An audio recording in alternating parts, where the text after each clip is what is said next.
I'm going to show you how to set up and light a commercial interview without the need for expensive lighting equipment. I'll take you through step by step how I lit this scene, taking it from this to this, and my thought process along the way. Often, we don't get to choose the perfect location to film commercial or corporate interviews. Sometimes, we just have to work with what we are given.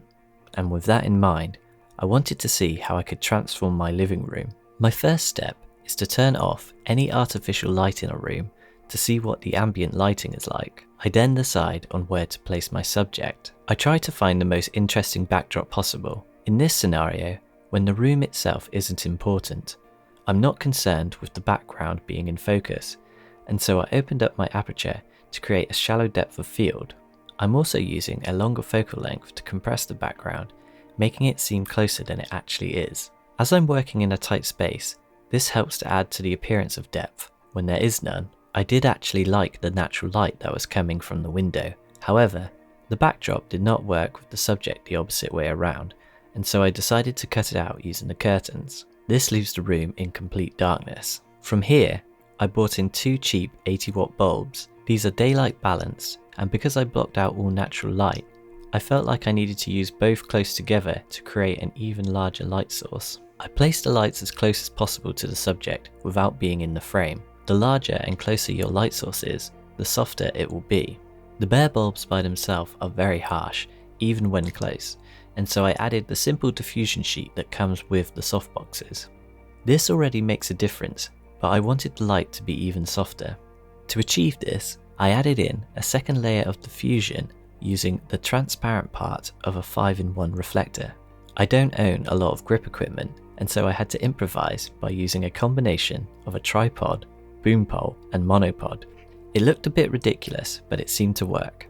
With every layer of diffusion, you will lose output from your light source, and so once I got my main key lights sorted, I double checked my exposure and white balance. I like to use the X-Rite color checker video for this when I'm working in controlled environments.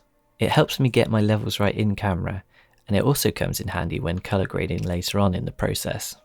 I added in the darkest blanket I could find to try and block out some of the spill from the key light that was falling onto the background. To try and separate the subject from the background more, I added in a small practical light to the left of frame. This served several purposes. It added some warmer colour contrast to the scene as it was a tungsten bulb, and the light from it added a slight edge on the left of the subject, helping that separation.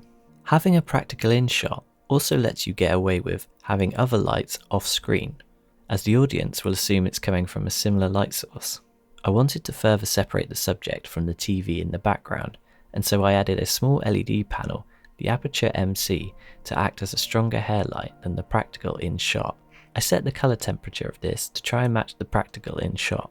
The final touch I added was some negative fill to the near side of camera, just to help block out some of the light that was bouncing off the pale walls onto the subject's face. I used a combination of the black side of a 5-in-1 reflector and some black foam board for this. I also covered a distracting red box in the background with some black material. Here is what the shot looked like straight out of camera with some basic contrast and saturation. And here is the shot with a slightly stylized color grade. Depending on what you are filming for, the client may prefer a cleaner look or a more stylized one. Let's review each step so you can see what effect each light is having. First, there is the practical that is illuminating the bookshelf slightly and adding the faintest edge of light to the subject. Secondly, we have the Aperture MC, which is acting as a hair light, further separating the subject from the background. And last but not least, there are the 2 key lights which are just off to the left of frame, which are creating a nice soft light source on our subject. I hope you learned something from this video and found it useful.